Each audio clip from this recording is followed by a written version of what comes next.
Hello. Good day, everybody. Let's make sure Yes, good. We have sound, we have video. Live from Denver. It is Sunday morning. Hey, everybody. Our post-Christmas critical Q&A live edition with my beautiful wife, Melissa, who is deigning to join us this morning. Hello. For a live show. We hey everybody, see you coming in on the comments there. This is great. Yes, I'm happy to see you, Dylan. So we've got some things to cover today. Let's go ahead and intro into this slowly so that we let's go ahead and get the chats on the screen there so we can see the comments as they're coming in. And hey, happy holidays, Merry Christmas. I hope everybody had a good holiday yesterday. Yeah. We actually managed to pull something out of the fire because we didn't think... We thought we might be stuck at home for Christmas. Yeah, we were for the beginning. We had a COVID scare because a friend of ours came down with COVID, and so we were going to be good little chickens and isolate and stay home and do our duty. And we went and got tested. We got the nasal test, and our results came in. Like yesterday at like 1:30. Yep. And so it was like, hey, we're negative. We're going. So we took off and went over and spent the rest of the day with our family, and that wasn't very, very, very fun. We had a good time. Yeah, we did. Yeah, we're really, really happy to be able to do that. I am appreciating more than ever now the value of having time with family, Mel's family, my family, and really trying to make the most of those moments and those times. And so I was going to shoot a Q&A yesterday, and so because we were planning on being home all day, so that was the plan anyway. So here we are live. Hey, London. Yes, that is a pretty blouse, isn't it? Thank you. Yes, it is. I agree. Okay, yeah, exactly. So here we are in the post-holiday bliss. Actually, what's really true, I think, is that New Year's is next weekend, and we're all going to sort of pretend to work this week and just kind of counting the minutes until next weekend when we will party like it's 1999. Let's party like it's 1998, because 1999 was really a boring New Year's. That's actually true. It actually was. It actually was. Thank you, One Track Mind, for putting off the football so you could join us. I really appreciate that. Okay, so we are going to get to questions, and in fact, we have a question to start with. And let me see here. If I don't want to make sure I'm remembering everything, but I'll get to it if I have forgotten anything. The first question that I have is actually from a question I was going to answer straight up in my Q&A, and I wanted to bring it up here today because it's timely and because it's kind of fun, and that is, hey, Canada. I have not yet seen Squid Game. Not yet. That'll probably come in the future. Okay, so but I did see Matrix 4. Matrix Resurrections, the new Matrix movie. And I was asked by one of my Patreon supporters, how was it? And what did I think about it? And also, what would Scientologists think about it? So let's go ahead and open the show with this, because I do want to get right into it. And Mel did not see it. I fell asleep. Isn't that no comment on the movie? I was just tired. Yeah, we were trying to watch it, and anyways, I did finish it, and it's a movie that is definitely one you would want to see a couple times. It's got a lot of layers and a lot of messaging going on. I'm gonna try, and you guys tell me in the comments. No, I have not yet seen Spider-Man No Way Home. That is actually on my agenda probably for this week, because I do want to go see it, and I do want to see it on the big screen. So I'll probably go see that myself sometime during the week. It's probably what'll happen. Well, I mean, maybe we'll go. Anyway, we're gonna be doing West Side Story later today. We watched the original last week, and for the first time, I saw the Leonardo DiCaprio what was it? Romeo and Juliet, Yeah, 1996. Yes, the Buzz Luhrmann Romeo and Juliet too, which I liked. I actually enjoyed that movie. It's so over the top. It's great. Yeah, it was. Anyway, I'm definitely looking forward to it. One Track Mind. Thank you for that. So I'll definitely be seeing it. No, Hugo Weaving is not in this new Matrix movie. Getting back to that. Wasn't there sort of a flashy thing? There are flashbacks in the movie. Yeah. There are cuts 20 to minutes, I saw. past. Yeah, there are cuts to past characters or past events. I read a few things. I did not go out of my way to try to read spoilers, but I did read a few things, reviews about the movie when it first came out, or was first being reviewed for the critics. And I found everything they said to be true, and I sort of tweeted that out as this sort of like whatever. Everything you've read about it is true, the good and the bad, and the really good. I mean, it's all of those things. It's one of these kind of movies where there's so much going on, and there are so many layers of communication happening in terms of the symbolism and the who stands for what in the story, how these things are reflected in real life. You know, the Matrix are kind of deep movies. They are philosophical based movies, and they take themselves seriously, and they have messages, and they are trying to communicate those messages, and those messages have a lot to do with identity and a lot to do with disagreeing with the social order. It's an undeniable theme throughout the entire Matrix series that, disagreement and standing up for yourself, standing up for who you are and how you see things and how you believe the world should be, and crafting your world to be that way is all, pretty positive stuff, pretty uplifting, inspiring kind of messaging as we think about things these days. In our sort of postmodern world, right? And it's not. It's the allegory of the cave. Yes, I'm sure that's true, and I don't even know what the allegory of the cave is. But I do know something about identity, and I do know something about attachment, and I do know something about how people try to get along with each other and try to get along in the world as themselves, and the difficulties of that. And Scientology, getting to connect this right away with Scientology, I wanted to comment on, I wanted to do a spoiler-free commentary on this. So I'm not going to talk about what happens in Matrix 4. I mean, unless you guys want me to, but I don't really want to go there. I think you guys should see the movie on its own terms. But in terms of the Scientology connection, where they come together is on a couple different points. One being that you are trapped, that you are the victim of forces beyond your control or understanding.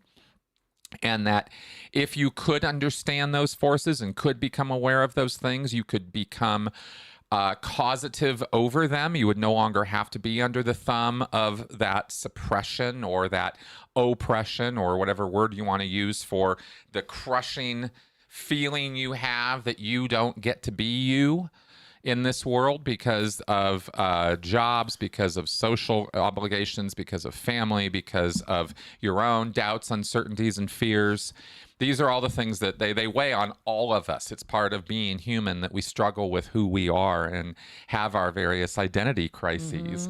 And that's what the Matrix is. That's one thing that the Matrix is all about. And there have been a lot of written articles I've seen already coming out in the past about how it has to do with the LGBT or trans experience. And I'm going to throw out there that I agree with all of those analyses, but I'm going to take it one step further and say it's not just about the trans experience. It's about the human experience. Because I don't know a single person I have ever met in my entire life, from my parents to my relatives to my wife to your family, to every single Scientologist I ever knew, every friend I've ever had, every person I've ever met. Every one of them has at some point in time expressed to me that they are uncomfortable in their own skin. That they don't feel it's part of their surroundings, that they feel separated, or they feel different, or that they can't be who they want to be or express themselves the way they want to. Right. We've all had those times of frustration, and some of us are so in the closet on certain things and certain aspects of who we are or who we want to be or who we feel would best express who we are, that that it starts feeling oppressive. It starts feeling like you can't be that or you can't say things. And oh, hey, thanks, Zeb, for that. Yeah. And I think that this is the connection point that Scientologists feel too.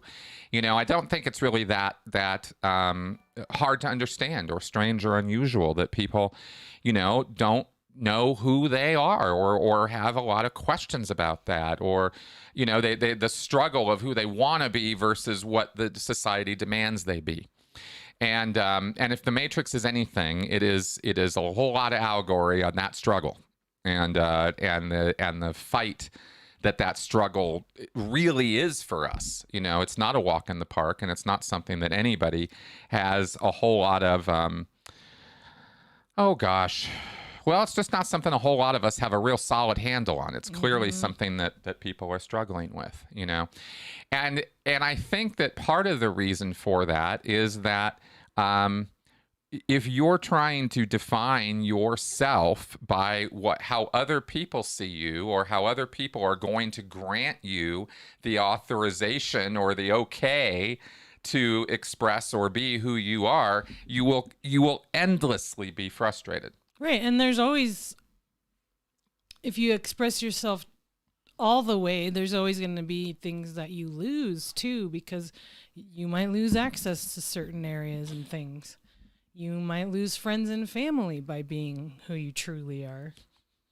So there's always a risk to it. Yes, exactly. Yeah. Exactly. And as Robert here comments, right, it's similar to the X-Men comics. It appealed to the near universal teenage experience of being an outsider. Mm-hmm. Exactly. Right. This is the human struggle. And I find it funny and interesting how, that it is perfectly normal and human, and all of us, I think, would agree, especially if you've been watching my channel for any length of time, that that we are a walking, talking contradiction. There are things about us that are just insanely stupid. Mm-hmm. We're all hypocrites. Yeah, well, exactly.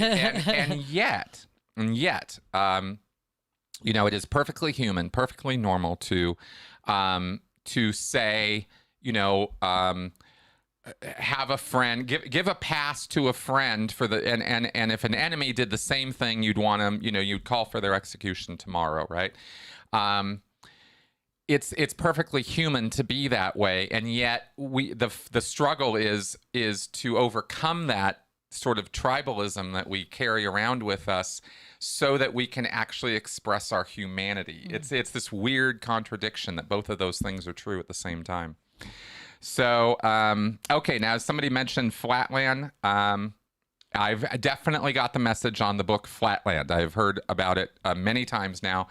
People have written to me about it, and I have no idea, by the way. This is in reference to that two-dimensional worm thing I was mentioning in last week's Q&A, where I talked about a two-dimensional worm runs into a three-dimensional pole, and what does it do, right? And it ends up going up the pole. This was an expression Hubbard used, and an analogy that he made in one of his lectures, and people are telling me it comes from this book. Awesome. I definitely got that message. Not sure if Hubbard ever read that book. He never referred to it in any lecture I ever heard or saw, but it's entirely possible that's where he got the idea from. Okay, how many Matrix films do I need to see before viewing this movie? Well, you should see the trilogy. Yeah. Because this relies heavily on the trilogy, by the way. You don't want to go into this movie not knowing or being up to speed on the earlier movies. You're probably going to want to watch them again, because there's a lot of back references to it. And this movie is... The one thing I did want to say about Matrix 4, just from a movie criticism point of view, because you guys know how keen I am to talk about movies. I just really did. I just love, such a cinephile. Is this movie is perhaps the most meta experience in a movie I've ever had. And by that, I mean, this movie is rolling itself out, talking about itself openly and blatantly while it's rolling out. It refers to its own backstory and mythology, and it creates a framework in which it can do that, which is pretty clever. And if nothing else, the writing of this movie is tight. It's not perfect. There are loose ends and things I have questions about after my first viewing, but it's tighter than a whole lot of other movies I've seen. In other words, there's not a lot of threads flying around that you're like, what's that? What's that? What's that? Especially during the course of watching the movie. I definitely read and experienced the feeling that I was watching something really special. It's really unique. Somebody put a lot of thought into this. I think it's Lana Wachowski, the woman who made it. Really, really well thought through storyline and sort of structure to it. So I appreciated that.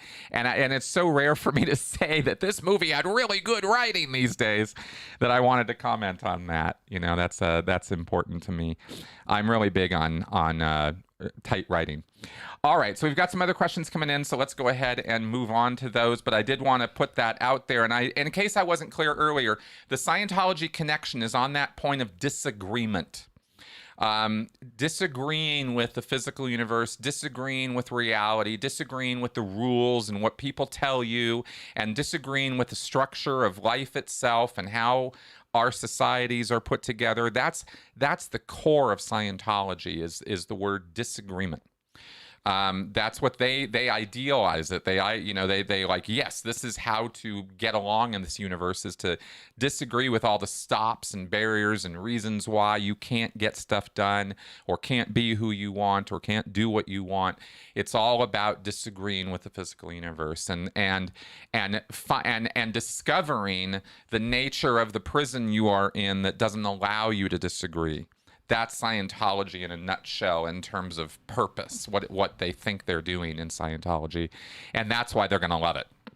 Scientologists love the Matrix and everything about it because of that core understanding of the movie. So I hope that gives a little insight into that.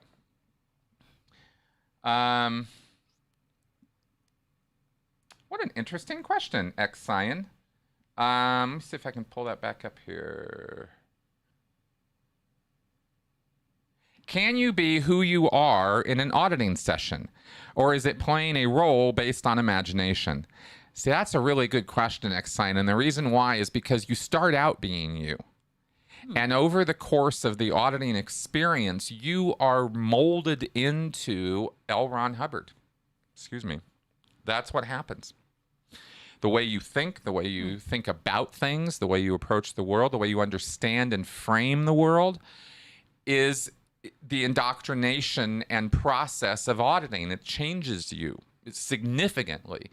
And the goal, of course, is to turn you into, a little Hubbard, a little OT8, who now thinks about the world and looks at things exactly the way L. Ron Hubbard does. And that's not a good place to be. I was reading Revolt in the Stars yesterday and today to answer another question somebody asked me. I've never actually sat down and read the whole thing. I've read about it. I've skimmed it. Revolt in the Stars is the story Hubbard wrote in the mid-'70s after Star Wars came out, where he took the Xenu story and he turned it into a sci-fi movie. And it is painful to read. It's so bad. It's horribly awful writing. You guys can get it. You can find it, download it, check it out. It's like a 70-page novella, really. It doesn't even read like a screenplay. It reads, I guess it's a short story or a treatment or something, because it's all about really short, what people are thinking and talking, and there's a lot of mental activity throughout it. It's written more like a little story, but it's awful. I mean, it's just, and this is how Hubbard viewed the world. It's just, ugh. Okay. Hey, Steve. Welcome to the show. Greetings from LA.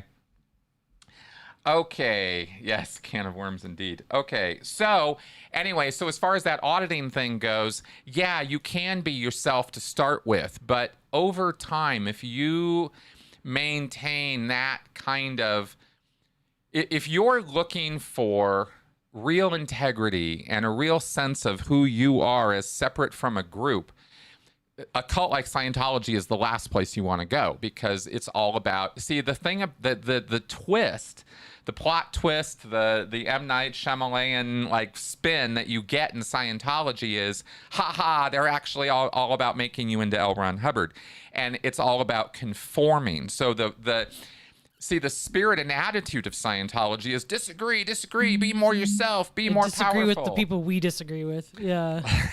But exactly, if you don't conform with what L. Ron Hubbard says and disagree with the right people about the right things, out you go, right? And that's, of course, not only Scientology. We see that in social... General, yeah. Yeah, exactly. But it's, again, hyped up in groups like Scientology. It's really, really, everything goes up to 11. Okay. Anthony Spurgeon asks a funny question. What does goof the floor mean? Now, I think you're asking goof the floof. That's a Hubbard expression he used a few times, goofing the floof. And that's some old, I don't know if he invented that or that's just some old dated expression for really screwing up, making a real bad mistake. You goof the floof, you screwed up. It sounds like you're like playing a joke on your cat or something.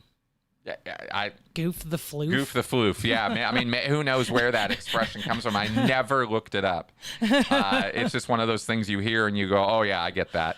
It's but that's not goof the floor. I'm not sure where that is coming from. Maybe Anthony, if you want to clarify that.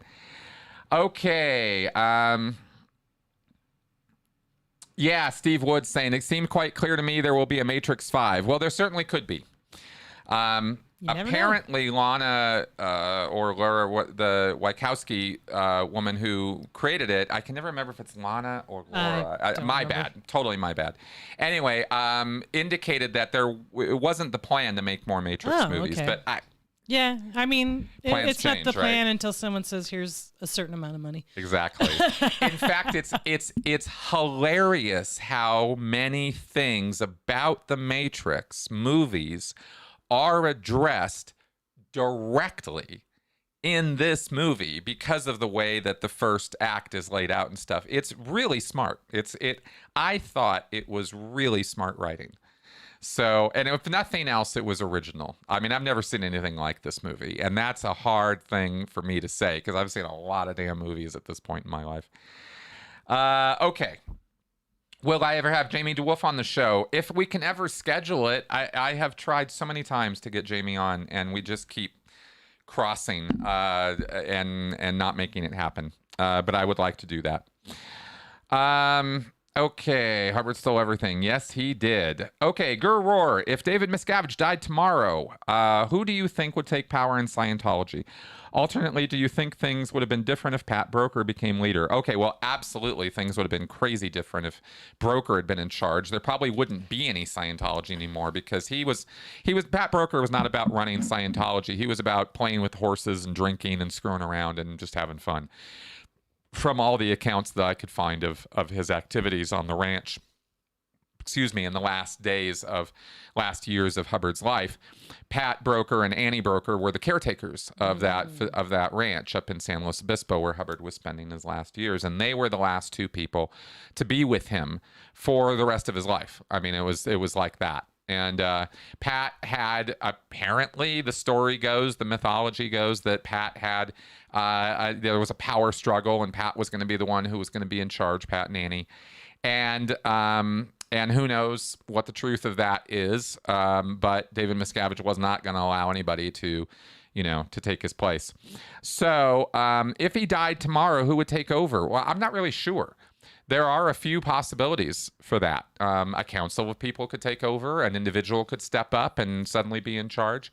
Somebody we know, maybe somebody we don't know. It seems to me that the old style, the OG leaders, the old Guillaume Lessev and Heber Jensch and, Ray Midoff and these old names, seems to me those guys are pretty put out to pasture, if they're even still around. We just don't know. So I wouldn't look to any of the old guard to take over. I think it would be some young gun or some new person, probably somebody in Miscavige's entourage. Maybe there's something written up for this that the lawyers have. There's so many possibilities and so little knowledge that we have of the inner circle of that it's really just all conjecture on my part.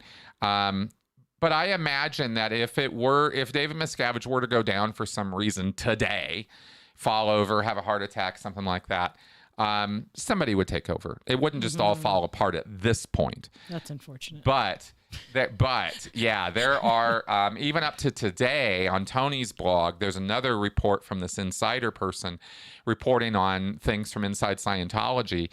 And this person is so funny. They're so awesome. They remind me so much of myself when I was first writing about this stuff. You know, it's like, oh, it's going down. It's going down. It's like, okay, well, it's bad, but let's hold off on it's all falling apart quite yet. I used to be as excited about that too.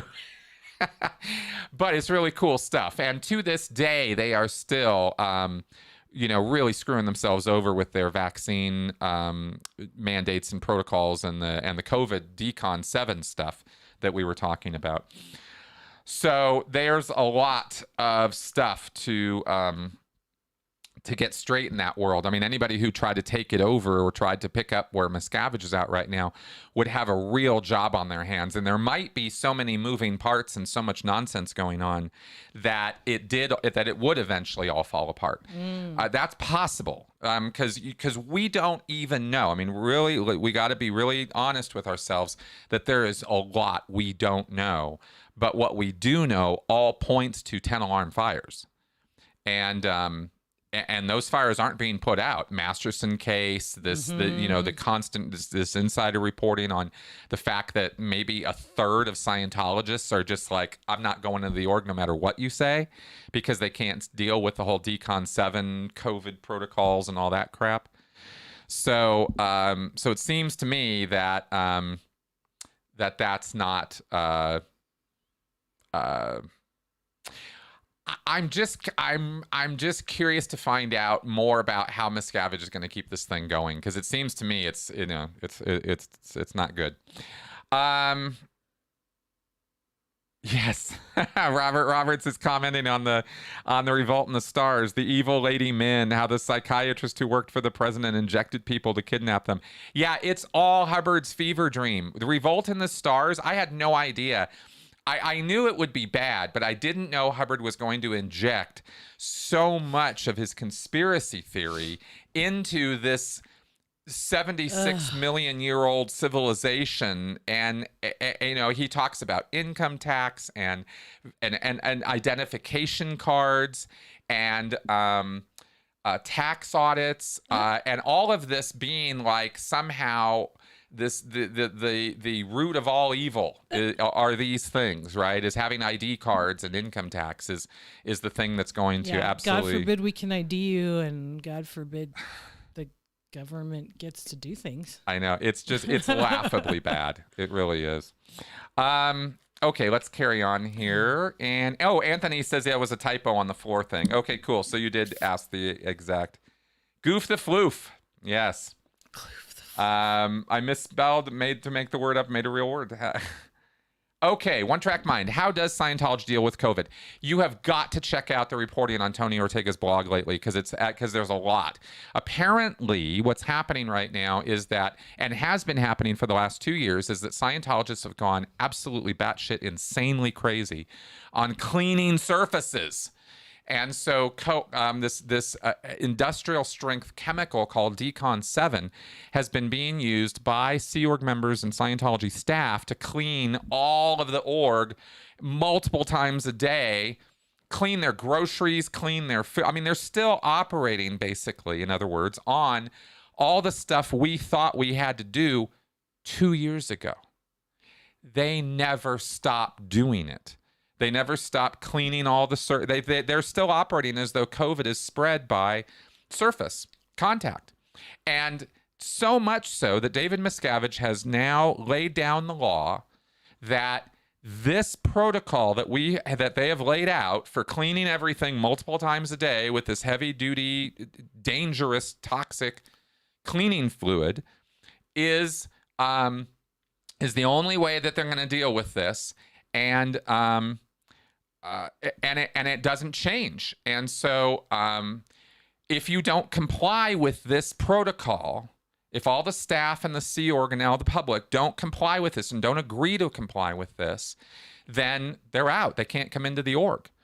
And if you go to a Sea Org base, you have to quarantine on the base for 2 weeks. They finally got everybody in PAC, the Big Blue base, vaccinated. All the Sea Org members there reportedly are now vaccinated, so they no longer have to do the 2-week quarantine thing, but they still have to do all the cleaning every day. They still have to wear gloves, not just a mask, but gloves. I mean, it's insane. And anyway, and there's a bunch of Scientologists who are already anti-vax, very conspiracy-minded, because of Scientology, by the way. Scientology indoctrinates that.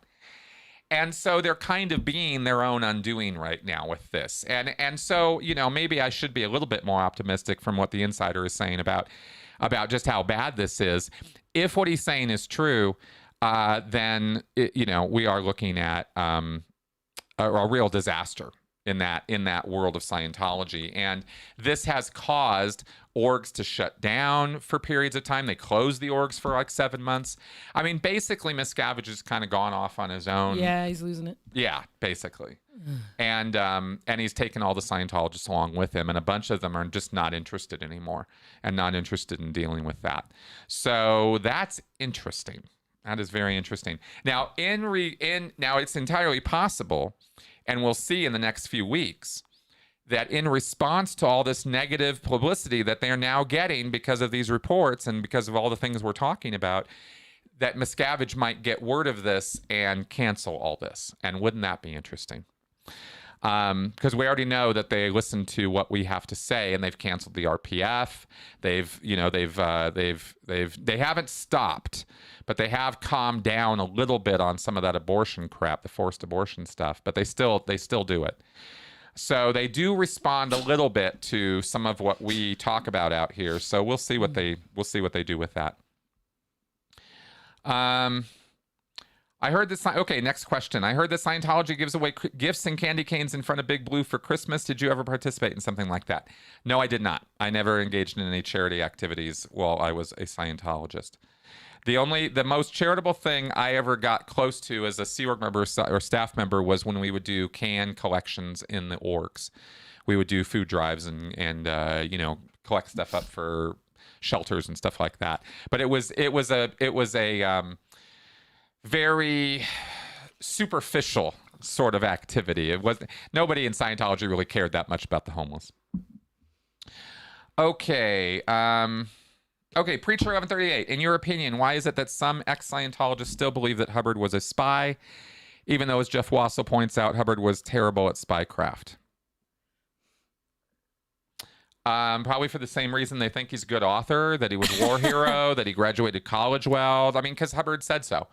And they want to believe what he has to say. And also with this particular line of Hubbard having been a spy, it adds more mystique and mystery. L. Ron Hubbard, international man of mystery, right? I mean, now he has the whole James Bond flair to his wartime activities. So it makes him more sexy, right? I mean, of course, Scientologists would buy that in a second. Facts have nothing to do with how Scientologists address that stuff. So now you have a question, Mel. Yeah, I saw that. They're asking if I'm ready for another kitten. No.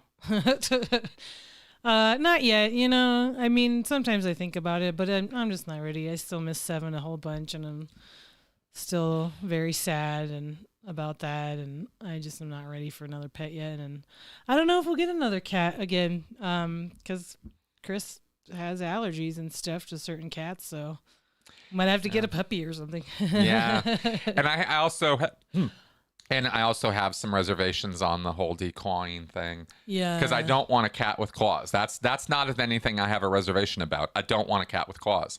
But I don't want to defang or declaw a cat either. So that's a little bit of a moral quandary for me. But I don't think we're ready yet. No. We're not in a big hurry to fill that void quite yet. We have stuff to get through, I think. Just the process. Yeah, I mean, nothing just special. Grieving still. Yeah, just grieving. Nothing unusual there. Yeah. Okay. Oh, that's no, you'll have to Polymath is asking me a fascinating question right now. Did you check out the link between white entitlement workshops and Scientology in the 1980s?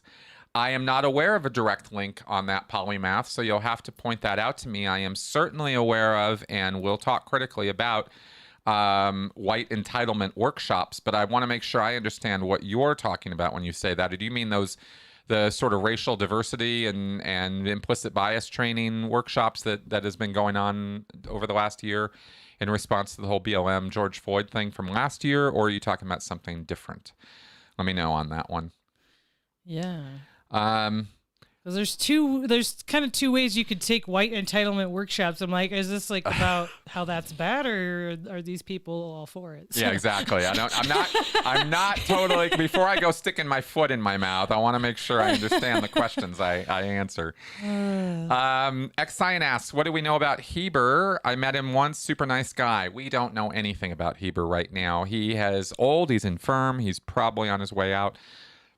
That's a very unsympathetic way of describing his current condition, I'm sure. But Heber's not in a good way, and I think it's just a matter of time if he hasn't already passed, and that's sad. But the state of things. That's all we really know about him. I don't have any other inside line on that. Board of the Church of Technology. This ownership of the. Yes. Yeah, Robert Roberts. Let me address this real fast. I've heard, I think, by Tony that there is a board of the Church of Technology that has ownership of the trademarks and reading materials of Scientology. What you are referring to there, Robert, is an organization within the labyrinth of Scientology organizations. You have 3 corporations that head the whole thing. Religious Technology Center is one of those. The Church of Scientology International is the other one. And the third one is the Church of Spiritual Technology, or CST. I've done interviews with a man named Dylan Gill who worked at CST. This is the organization that's in charge of the underground bases, the vaults of Hubbard's works on titanium plates and all that. That's all being done and executed by the Church of Spiritual Technology. It's a very, very small, very super private group. It's very high level in Scientology. Most Scientologists don't even know that much about it. It is only Sea Org members who work for it. Shelly Miscavige is probably working at one of the CST locations in Lake Arrowhead, California. And yes, that organization has the right to RTC, Religious Technology Center, is the organization that actually holds the trademarks and copyrights of Scientology. But the CST is a sister organization that apparently can purchase those trademarks and copyrights if need be for like $1, so that if there's corporate shenanigans or an attack, legal attack on RTC, they can transfer that intellectual property and it won't be, legally compromised. And there's other shenanigans there, but that's the organization you're talking about there. So thought I'd clarify that. What would it take for Miscavige to be subpoenaed? Well, he has been subpoenaed many times. It's finding him and delivering the subpoena that's the hard part. Serving that guy is hard to do, and that's on purpose, right? They make it very difficult to do that. So what it would take would be a dedicated private investigator who understands the structure of Scientology to get through and find him and track him down and serve him. He has shit tons of privilege too, because when I was in trouble for something somebody else did to me, I know they were trying to find me and subpoena me at all the wrong places on purpose, and then they still made the judgment against me, even though I had no idea that anything was even going on. So it's not. I think that there's a lot of game playing with these guys that do the subpoenas and the courts and everything. Well, there's certainly game playing going on between Miscavige and his attorneys, and the sort of where's Waldo game they play. And money and power and influence give you the ability to have privilege to play around with the courts that way. And us regular folk don't have that. And that's a real shame. I think that's a travesty. Because it should simply be that Miscavige is subpoenaed like anybody else and shows up like anybody else is expected to, and he doesn't. Right. And he gets away with it because of the millions that they can throw at lawyers to throw at the courts. I mean, it really is that stupid and simple, but that's the world we live in. So so his wife missing was not enough to get rid of David. Oh, hell no. No. David Miscavige's wife has been missing since the mid 2000s. She hasn't been seen in public, I think, since well, there were reported sightings a few years ago, but actually Tony again reported on this in detail on Christmas Day. So just yesterday, you can go on Tony's blog and check out his reporting on that. He gives a full rundown on the entire history with Shelly, and I refer people over there because that's the best reporting there is on Shelly is what Tony's doing. So I'm just really regurgitating his lines when I talk about her for the most part. Okay, let's see here. Oh, sure. Can I do another episode with Jeff Augustine? Yeah, absolutely, Red Pill. We'll have to work that out in the new year. I've got so many plans for after I finish my degree that I can't wait. So yeah, lots of interviews on the line, and Jeff is definitely on that list.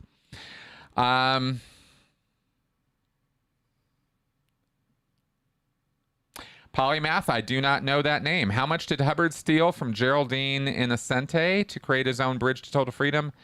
Hers was from 1951. News to me. That's fascinating. Okay. Are there any places similar to Mace Kingsley still operating? Anthony Spurgeon asks. Mace Kingsley is a Scientology school. I think Mace Kingsley was mostly for troubled youth. Troubled kids, Scientology kids who weren't getting along, weren't making it in the regular world or in regular schooling. I don't know if they're still going. I thought they closed down. There are still the Scientology schools up in the Delphi schools are still operating, but I don't know if Mace Kingsley is. I thought they'd shut down their ranch. So I'll have to look into that, actually. I haven't heard anything about them in years as far as new reporting or any new information coming out of there. Let's see. Wouldn't it be great if Scientology? Yes, it would be great if Scientology had to give outlets all the money back. Yes, that would be awesome. That'd be so good. That'd be a lot of money. Oh, here's a good question. Do I think Instagram is as manipulative as Facebook? Yes, I do. It's owned by the same company, and I will never go anywhere near Instagram, WhatsApp, or Facebook for that reason. Nowhere near them. I won't touch them. And it's because of that. Yeah, it's absolutely manipulative.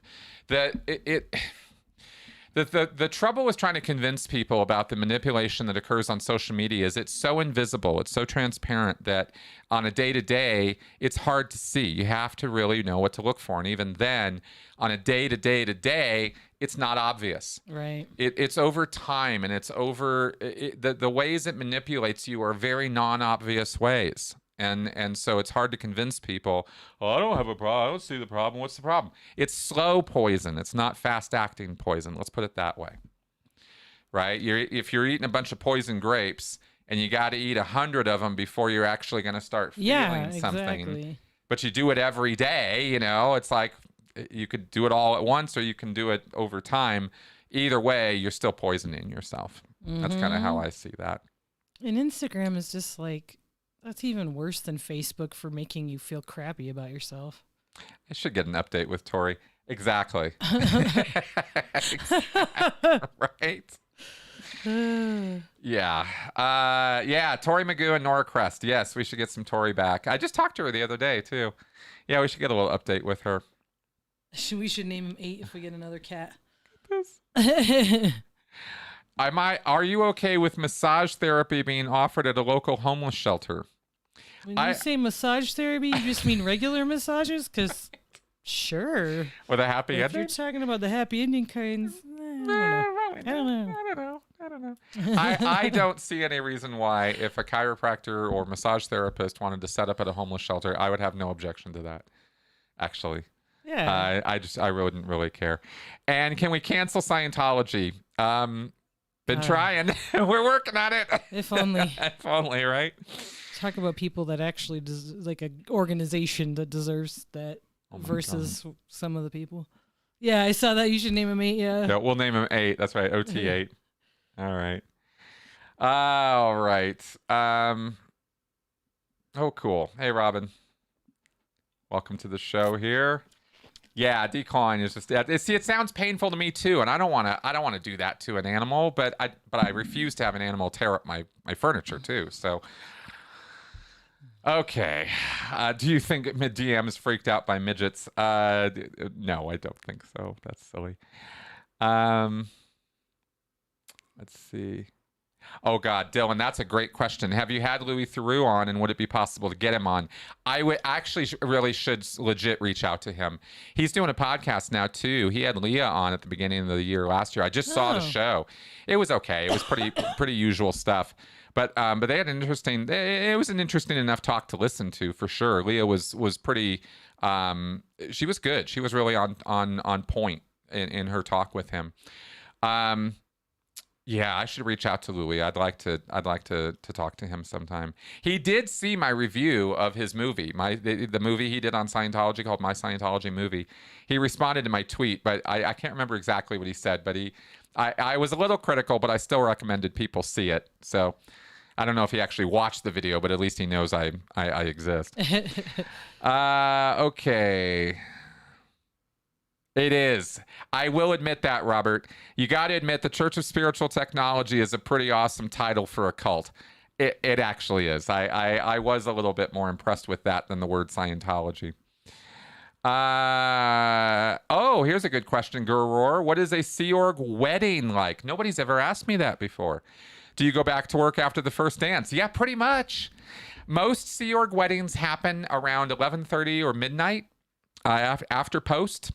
I saw them happen in the atrium of the Advanced Org, or in the courtyard area of ASHO, or in the chapel building of ASHO at Big Blue. And it was people, sometimes the families would show up, and it was, oh, they're getting married after post tonight. So you knew you were going to be wandering over there at like 10:30 or 11 to watch people take their vows, and then go off and have a weekend, maybe, if they were lucky. Or sometimes they got married, had a ceremony, and they showed up to post the next day. Dear Lord. Yeah. That was pretty standard fare when I was in the Sea Org. My wedding when I was in the Sea Org, which was obviously not to Mel, was a Vegas wedding. We got Saturday and Sunday off, so the family came and picked us up, and we drove out to Vegas from LA on Saturday morning. We got married Saturday late afternoon or early evening, and we had the night and Sunday. We had to go back to the base and report back to post first thing Monday morning. So Jesus. that was my big honeymoon. 2 days in Vegas. That's right, 2 days in Vegas. At Circus. We were married in the Chapel of Love. Yes. Okay. So that's that. How often do I think Shelly Miscavige cries? I have no idea. I wish I had met her at some point so I could give better answers to the questions I'm asked about her, because I don't know her, and I never did.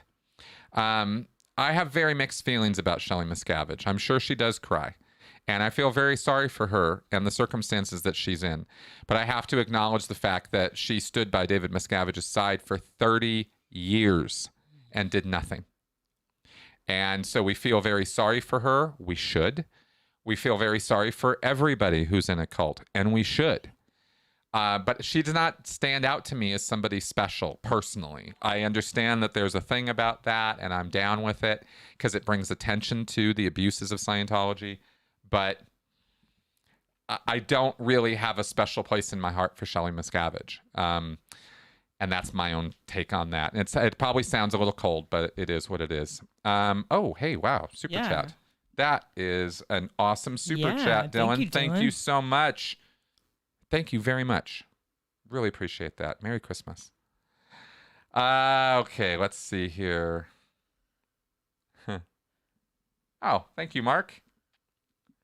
My amiable spirit. I'm doing my best. I really am. Of course, then I trash talk Shelly. Costa Rica. All right. Red pill. Do I think there's a chance Macaulay Culkin make a comeback? Probably not. He's kind of in some stuff, but He's been in a few things, but I don't know if he's gonna get super famous. No, his brothers is apparently huge because of Succession, though. That show Succession. Oh, we gotta watch that. We haven't gotten around to watching that one yet. Yeah, see, Robert, I don't know. Didn't the woman who run Mace Kingsley in a lesbian relationship and living in Clearwater? I got nothing on that. I don't know. Yes. Did you say if you're going to do a Scientology Year in Review podcast? I am. And that's going to be the Sensibly Speaking podcast next week will be my full year in review. And I will be commenting at length again on all of this new stuff that's been coming out in the last couple of weeks too. Okay. Are you cool with high colonics? If that's what I think it is, which is like the only thing that should ever go inside your butt is a colonoscopy tube. Yeah. Like, that's it. Yeah. Nope. No. No. So I would say no, I'm not cool with that. I would say no, very not. Okay. Those are unnecessary. You already have organs that clear you out. Yeah. Nick Bravo asks, how much pressure is being put on Miscavige's underlings? His second and third level people destroy his foundation. He'll have no hiding place. Yeah, Nick, I am quite sure. I mean, given what we've been learning about what's been going on in the last 2 years because of these crazy COVID protocols and Decon 7 stuff, one can only imagine how bad it must be for the people who are in Miscavige's inner circle. I mean, there must be a rotating door there or something. I can only imagine. Or conversely, these are the most sycophantic and loyal people that they will lick the floor for the guy. And that's his own level of awful.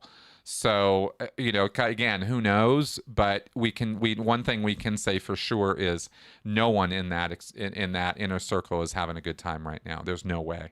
I'm really concerned about that, actually, in terms of the health and safety of those people. People have asked me so many times about a mass suicide, or is there going to be a Jonestown or Heaven's Gate ending to Scientology? And I've always said no, because Scientologists are not suicidal and they can't be talked into that.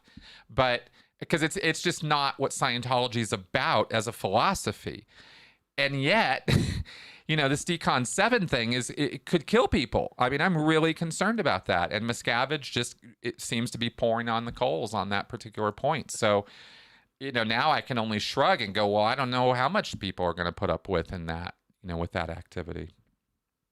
Ugh. All right. Lena Sith Lady, what did our Christmas dinner look like?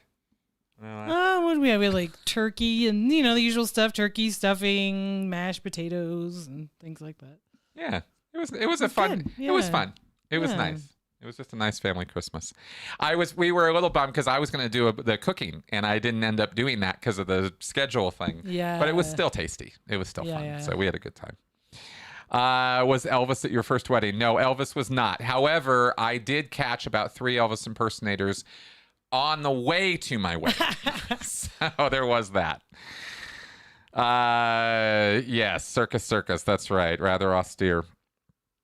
Okay. Chris Shelton Gurrower asks, what do you think of the Scientology channel supporting documentary filmmakers? They even get them to give testimonials, but they have nothing to do with Scientology. When did this start? I think this started about a year or two ago in an effort to try to get more views and attention onto their, lame-ass Scientology channels.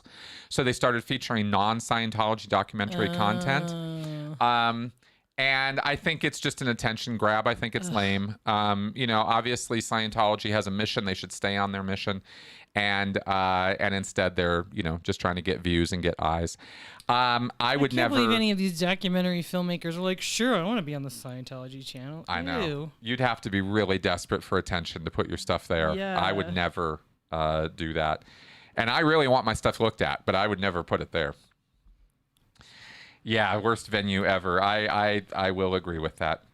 Okay. Vegas Elvis wedding. You know, it's if you embrace it for the fun of it, yeah. and you just kind of throw all the seriousness of Yeah. weddings to the wind, it really can be fun. I think. That's what my dad and stepmom did when they got married. Is they just ran off to Vegas one weekend. They had already been together for 8 years, but they ran off to Vegas one weekend and got married, and they didn't take it seriously. They call their wedding picture the picture where they put their heads in the little Han Solo and Princess Leia thing and at whatever hotel they were at. So yeah, they didn't take it seriously. No, and I don't know. I personally, you know, when I get into that kind of mode, it's the most fun. I that's when I really get popping, is when I'm kind of in the big unserious, let's not take anything seriously kind of mood. That's a lot of fun. It can be really empowering. So, so good times on that. Anyway, we caught up on the questions, by the way. Wow! Wow. Okay. Yeah, better fire some more, guys, because we only got 5 minutes. We only got 5 minutes left. Now, we did not do, by the way, our critical conversation show this last Friday, and we're not going to be doing one again this Friday because it's New Year's Eve, and we're going to be partying with other ex-Scientologists here in the area. So, oh, okay, it's a good question. Scuba7JB, what happens if a Sea Org member can't do a high-pressure sales, fundraising, or regging job? Do they get RPF'd or transferred to a job that better fits their personality, or just kicked out? People don't get kicked out because they can't do certain kinds of work. They just get put on work that they can do. And at the end of the day, anybody can wash dishes or scrub the floor. So there's always work available in the Sea Org for anybody. And everybody's also kind of got their own niche and their own interest. I mean, there's letter writing. If you don't want to do a public-facing job, there's a ton of work you can do in the Sea Org that has nothing to do with talking to public people. You will be put in front of people to try to sell them things, no matter how good or bad you are at it. At events, that happens. When there's big releases, that happens. And everybody is expected to be on the phones some part of the day, but not everybody is very good at it. So you get worked over and trained and stuff like that. But at the end of the day, if you're just not, you don't have a temperament to deal with people that way, you'll get put on something else. Excuse me. Okay. Oh, Xyan asks, I saw the eating area outside of Big Blue. Could I go eat at the Big Blue canteen as a regular person without being hit on mercilessly? I don't know what their response to that would be right now, but I'll bet they'd probably not be super keen on having you around. If you just walked up to the, to the pack base, which you can do, it's an open street, and you saw that there was a public canteen, you went in there to buy something, they probably will let you. I mean, it is open to the street. I'd be a little curious, actually, what would happen right now. I mean, especially given the COVID paranoia. Okay. Yeah, Dylan, I'm glad you were able to finally make it live with us, too. That was really great. Okay. Well, Nancy, I'm really glad that you figured out how to train a cat not to claw the furniture. I could never figure out how to do that. Personally, so I'm glad you did. That's great. Okay, Tim Greenlass asks a question regarding body thetan clusters. Does anyone ever ask for evidence or proof of their existence? The proof that Scientologists accept, let's be super, super clear here. The proof that Scientologists accept as to why body thetans exist or the OT levels work is the E-meter. They are told how to interpret the E-meter in such a way that they believe when the needle moves, that proves that the question being asked or the command that's being given is legit, is valid, because the needle moved. If I ask you, have you ever stolen an apple? An apple? No. Right? Right? No, never done that. No, there it is. There's a question, there's an answer. But if we put an E-meter in between us and I have you pick up the cans and I say, have you ever stolen an apple? Uh-huh. And you say no. Nope. And I go, well, the needle says differently. I've stolen some things, but not apples. Right? That meter, though, and that needle, for absolutely no good reason whatsoever, is taken as an article of faith that it means something when the needle moves. Mm-hmm. And what it means is that the question that was asked that made the needle move is a hot question. So clearly, The needle wouldn't be moving if there wasn't anything there, right? I mean, it's that level of stupidity, but that's the proof that they take as to why L. Ron Hubbard's words are true. That's how that's accepted. Oh, thank you, Robin. Thank you very much for that. Very nice comment. Yeah. No, I don't think Ricky Martin would make a good spokesman for Scientology, Red Pill. All right. And finally, how many pinch tests did I do? Oh gosh. Over the years, I probably did 200-300 pinch tests on people. Because it's part of it's part of one of the e-meter drills that you will a pinch test is when you have somebody on an e-meter and they're holding the cans and you literally pinch them and cause them some pain, and the pain registers on the dial. And no one like just smacked you, or no, it's done on purpose. I say I'm going to pinch you. Oh, okay. And then and then you have the needle and you say, look what happens, and I pinch you and you see, boom, it goes over.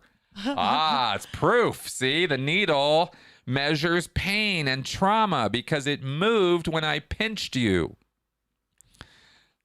Again, not a lot of thinking going on there, okay? Just because a needle moves doesn't mean what you think it does.